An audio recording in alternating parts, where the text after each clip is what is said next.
came to this country, I had nothing. 9 years old, parents dead, a name they couldn't pronounce, so they gave me a new one at Ellis Island. America was a promise. Work hard, stay quiet, build something for your children.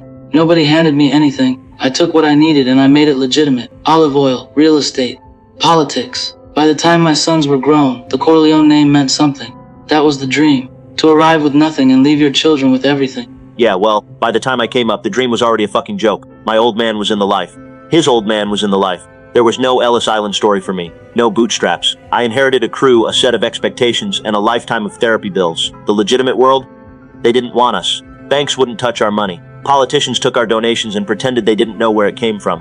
The dream was a door that closed before I was born. I just learned how to pick the lock.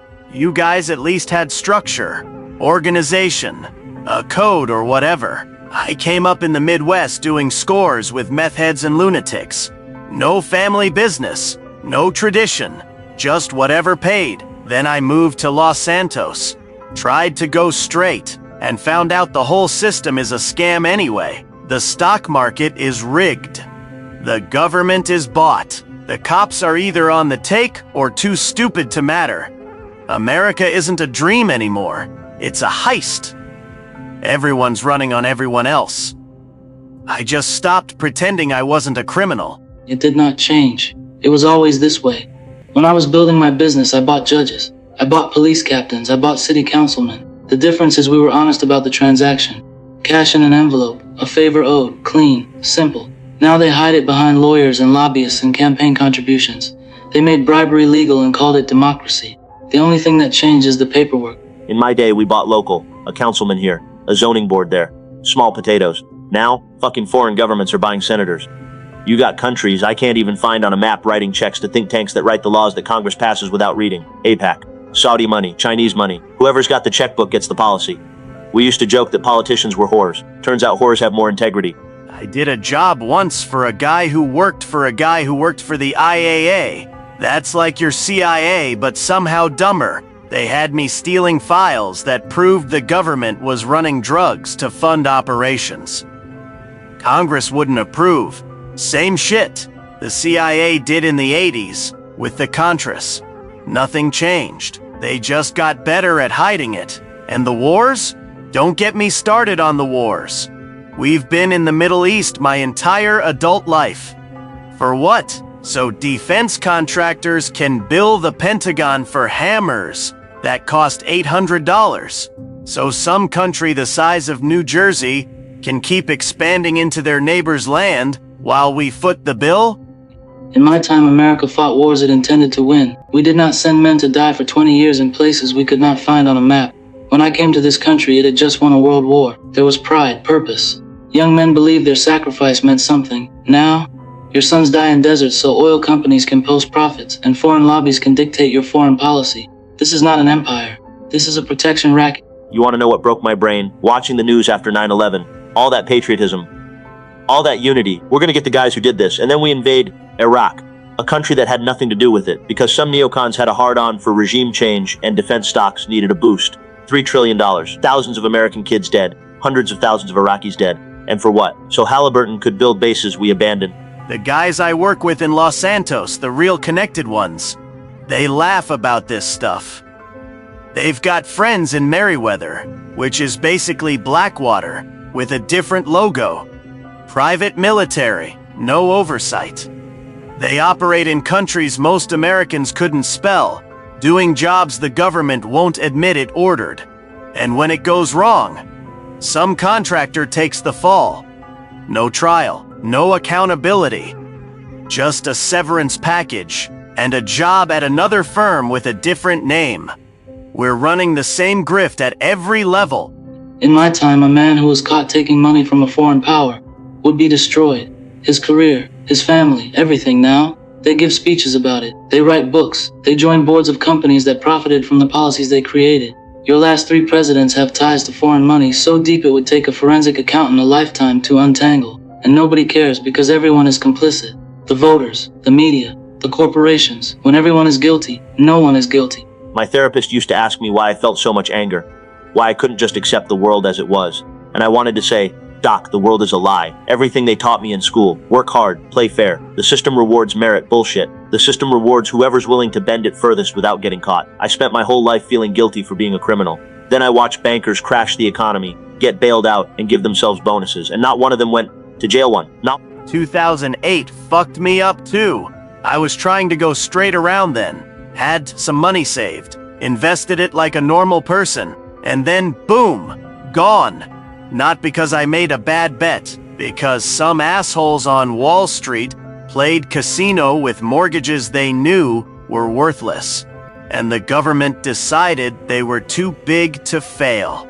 Meanwhile, my neighbor loses his house, my buddy loses his pension, and the guys who caused it? Golden parachutes, new jobs, yachts.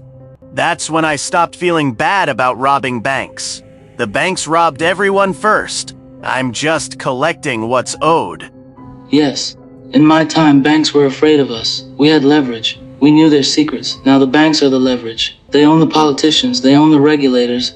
They own the media that decides what scandals matter and what scandals disappear. When I bought a politician, he stayed bought because he feared what I would do if he betrayed me. Now politicians betray the entire country, and nothing happens because the people who could punish them are the same people who profit from the betrayal. The system is not broken.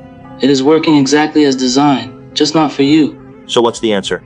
Revolution? Good luck. Americans are too comfortable, too distracted. They've got streaming services and same-day delivery and pills for every mood. You can't get people to revolt when their chains come with free shipping. And even if you could, who'd lead it? Every potential leader either gets bought or destroyed.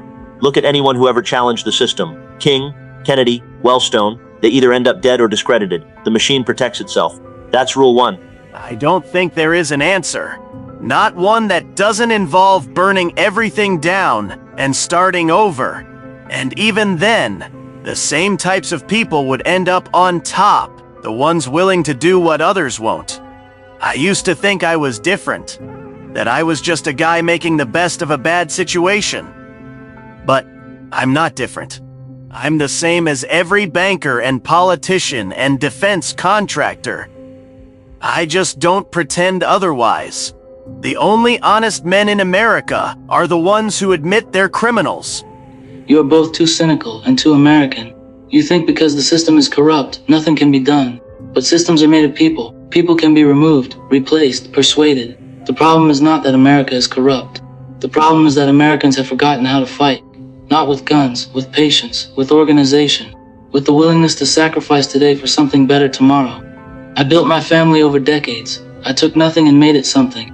You could do the same with a country, but it requires men willing to die without seeing the victory. And there are no such men left. Jesus Christ. You know what I was willing to die for? My kids, my crew, maybe Jersey, on a good day. But the country? Why would I die for a country that would sell me out the second it was convenient? That sent my uncle to Vietnam and threw him away when he came back broken? That taxed me to pay for wars that made other countries rich? Patriotism is for suckers who haven't read the fine print. The only flag I salute is the one with my face on it. I got kids too. And you know what I tell them? Nothing. Because what's there to say? Work hard, and maybe you'll be middle management, while some trust fund prick runs the company into the ground and walks away rich? Go to college and drown in debt for a degree that qualifies you to make coffee? Join the military and die for a country that can't even give veterans decent health care. The American dream is a story we tell to keep people showing up to jobs that don't pay enough to live on. The sooner you realize you're a sucker, the sooner you can start figuring out how to stop being one. My son Michael believed in America.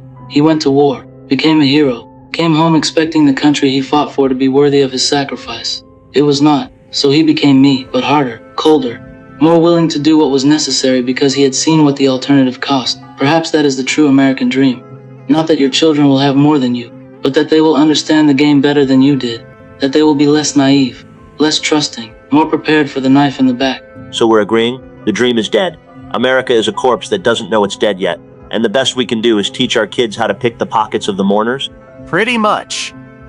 Look, I used to think there was something special about this place. The Constitution, the Bill of Rights, all that stuff they make you memorize in school. But documents don't mean shit when the people in charge ignore them. The NSA reads your emails.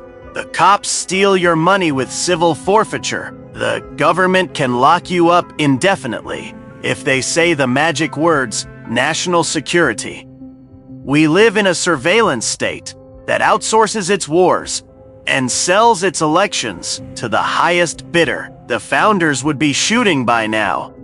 But we just post about it online and go back to watching football. That's the real American dream. The freedom to complain while doing absolutely nothing about it. And honestly, I get it. Because doing something is hard. And Netflix just added new seasons of everything. So fuck it. Let it burn. I'll be in Los Santos, in my big house, with my fucked up family, pretending none of this is my problem, just like everyone else.